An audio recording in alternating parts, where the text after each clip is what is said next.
Good morning. Welcome to a wonderful episode, Body Healers, Mavericks to Masters. We have a very special guest here with you. We always have special guests, but this one is really special. She's coming all the way from Zimbabwe. Her name is Nicole Kagoro, and she is well known as Chef Cola, and she is a vegan chef.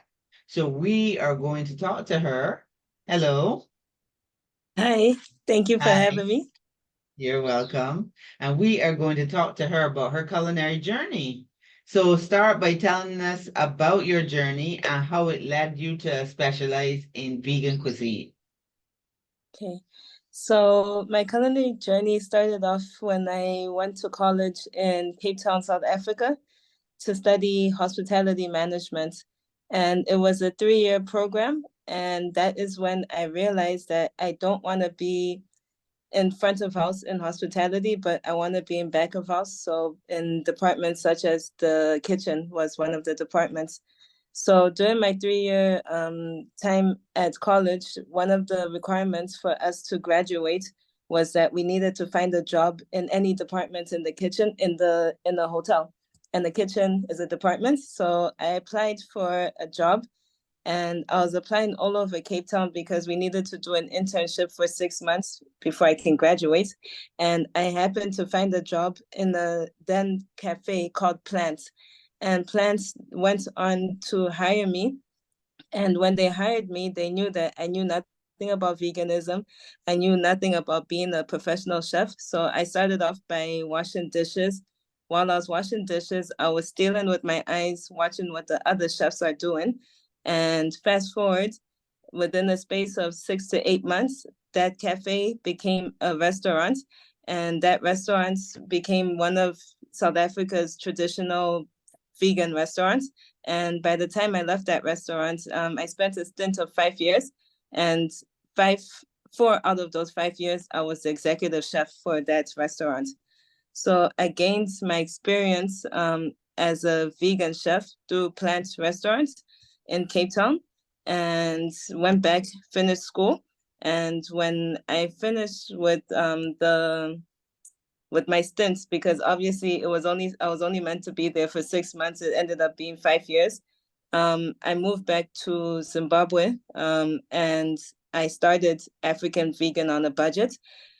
The reception for African Vegan on a Budget in Zimbabwe was less than lukewarm. It was very, very cold because people thought that veganism was something that's white, and there's this connotation that meat equals wealth. And as Africans, if we don't have meat on our plate, then we it's not a rich dish.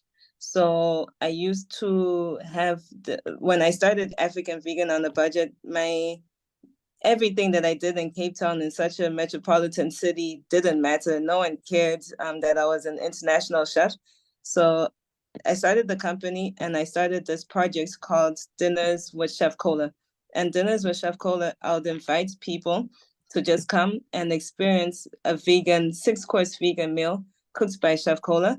And people would come, but then they would laugh. And I used to literally charge about $2 for those dinner tickets.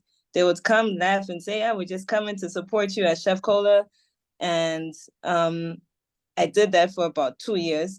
And then it was when CNN literally flew to Zimbabwe to film one of my dinners with Chef Cola.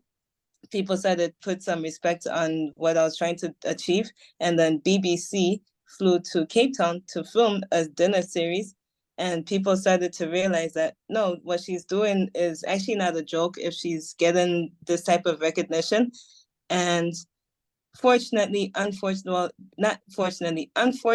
COVID hit and it affected the world. And that's when people in Zimbabwe started to take an interest in their health seriously. So they started exercising, they started looking at what they're putting into their bodies. And veganism and plant-based dishes was one of the things that was highly promoted. So from the time it was COVID to going back 5 years ago, I've been a vegan activist for close to 8 years and running African Vegan on a Budget and running various projects that promote veganism within Africa, both in rural communities and in urban communities. Okay, so now that you've done it 5 years, you've gone through all of this. This has answered so many questions that I've already had. But how are people receiving it now? Are you struggling still, or is definitely doing a lot better? Um, the reception has been amazing. The support has been amazing. Um, it's through doing various things as a vegan influencer that I'm managing to tap into various markets. So, for example, just a few months ago in Dubai, we had a big climate change conference, COP28. I was one of the speakers there, and this allowed me to showcase veganism in Africa to on a global stage.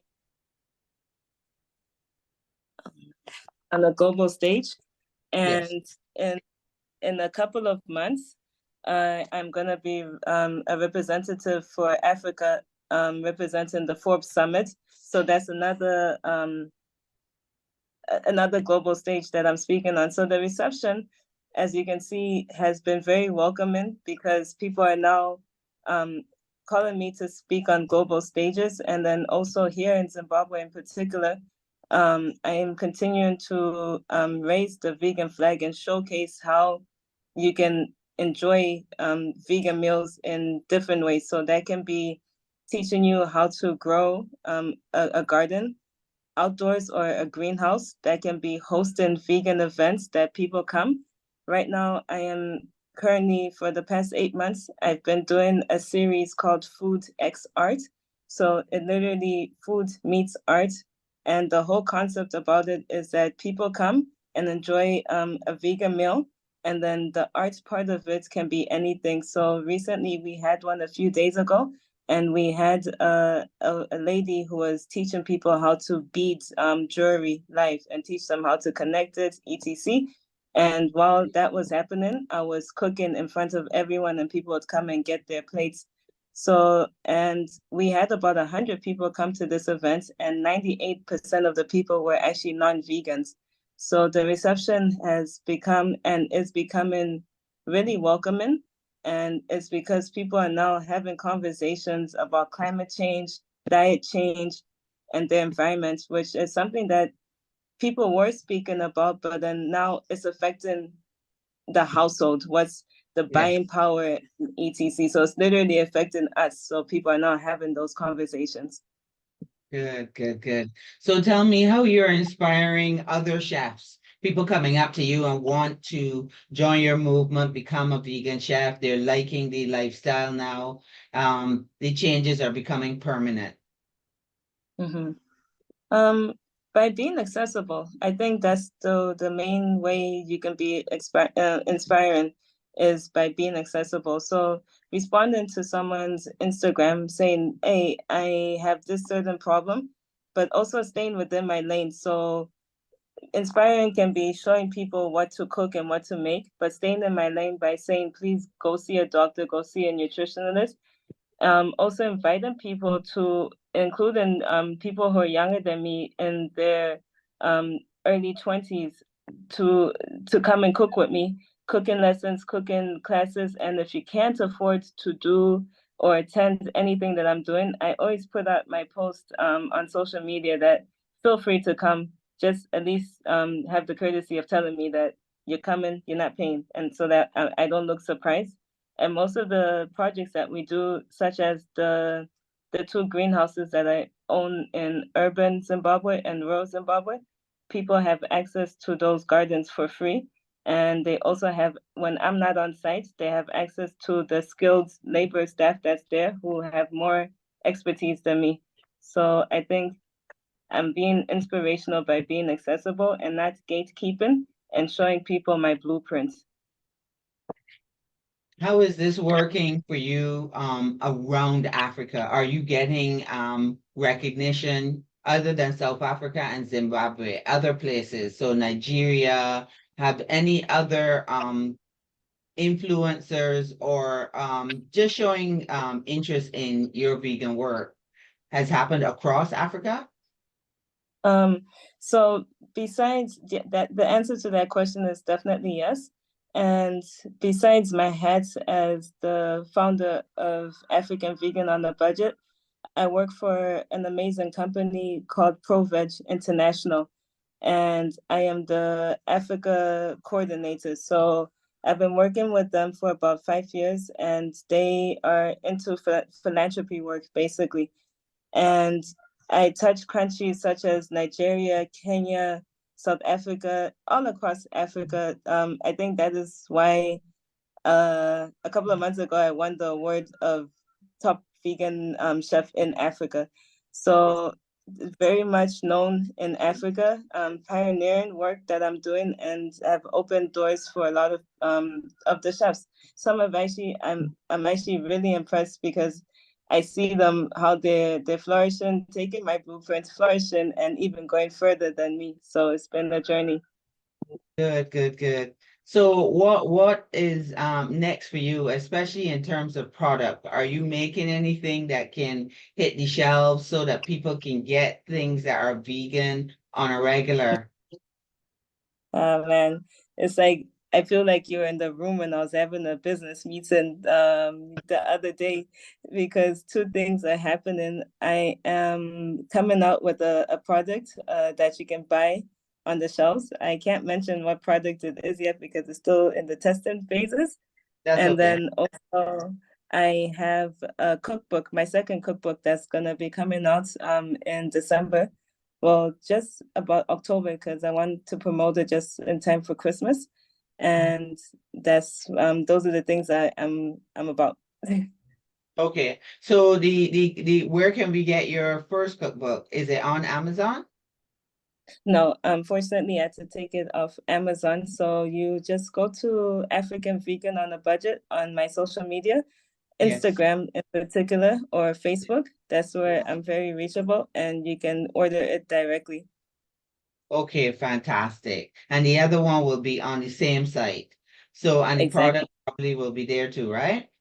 The product will be there in supermarkets and distribution globally.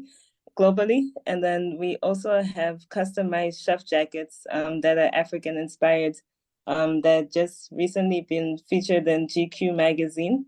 And that's another product that we have. That one is lovely. I've seen some of your jackets. They're beautiful. I've been following you since COP28, so uh, I've been watching everything that you do. And Thank Zimbabwe you. is very, very Right. I'm beautiful. saying a lot of people always ask me why am I still in Zimbabwe and I should be living in some random country globally. But our weather, our people, we're friendly. There's no other place like Zimbabwe. Yes, yes. Zimbabwe reminds me of home right here in Barbados. So it's very, very beautiful. I love it. And the friendly people, that feeling, you can't beat that. So tell me Yeah. something lastly before we go, about inspiring chefs and the future of food. What would you like to see and tell the those chefs that are coming and what you would like to see when it comes to the future of food? For the future of food to be more accessible for everyone and the quality to be the same for everyone, no matter where you live. And to any up and coming chef, do not be afraid to create your own lane if you can't find a lane that's you're comfortable to stay in. And that's the best piece of advice I can give you. And just be a clean chef. Like being a clean chef goes a long way. You'll be surprised who's watching you when you're cooking, when you're doing your thing. And how that's how you get recommendations to jobs and creating businesses. But if you want to be an entrepreneur chef such as myself, do not be afraid to create your own lane if the lane that you're currently in is very uncomfortable. Thank you so much for your time. That was so wonderful. Thank you. Barbados, that's amazing. Yeah. Zimbabwe, that's amazing. So I'm glad that we were able to finally touch base and Yes. lots of people are going to see this and maybe I can come back in a year or so and see what you're up to. Ah, that'll be amazing. Thank you. Yes, I would look very much forward to that. Take good care of yourself. Bye. Bye.